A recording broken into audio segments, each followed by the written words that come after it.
আশা করি খুব ভালো আছো।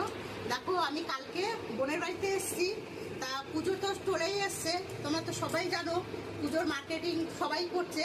তা আমি বোনের বাড়িতে এসেছি কালকে। দেখো আমার বোনের মেয়ের জন্য একটা শাড়ি কিনেছি, তোমাদেরকে একটু দেখাচ্ছি শাড়িটা। দেখো কি সুন্দর হয়েছে।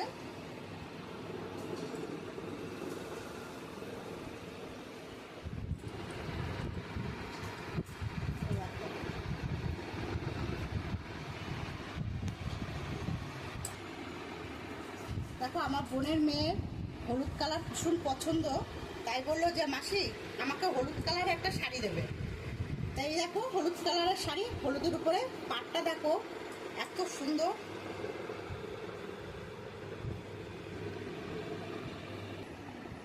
দেখো বন্ধুরা, তোমাকে তো শাড়ি দেখিয়েছি, এবার আমার বোনের মেয়ের জন্য দেখো এই লেহেঙ্গাটা নিয়ে এসেছি। লেহেঙ্গাটা এত সুন্দর, এই দেখো তোমাদেরকে একটু দেখাচ্ছি।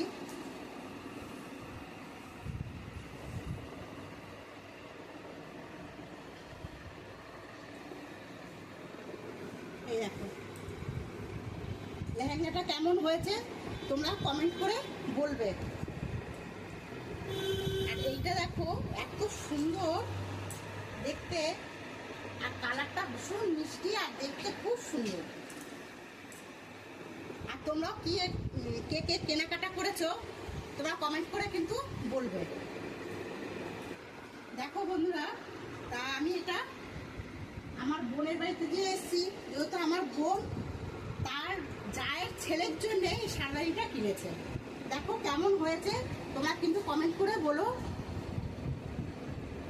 তা আমাকে বললো দিদি তুই পুজো যে জিনিসগুলো কিনেছি সেই কালেকশনগুলো তুই একটু দেখা, তাই আমি এই দেখাচ্ছি। এই দেখো এটা আমার বোন কিনেছে ও যার ছেলে। কেমন হয়েছে তোমরা কমেন্ট করে জানিও। দেখো বন্ধুরা, তা তোমাদের আমি একটা শাড়ি দেখিয়েছি, তা ওটা তো আমার বোন দিয়েছে, তাই এটা আমার বোনের মেয়ে তার দাদা ভাইকে গিফট করলো পুজো। এবার দেখো এটা এত সুন্দর, কালারটা পছন্দ করেছে আর দেখতে খুবই সুন্দর লাগছে। তা তোমরা কমেন্ট করে বলো যে এই কোটটা কেমন হলো। এটা আমার বোনের মেয়ে দাদা ভাইকে দিয়েছে। দেখো বন্ধুরা, আমি তো এক এক করে তো সব জিনিস দেখালাম, তাই এই জামাটাও কিরকম দেখতে হয়েছে, খুব সুন্দর হয়েছে দেখতে। তাই এই জামাটা আমার বোন দিয়েছে বোনের যার মেয়েকে। এই দেখো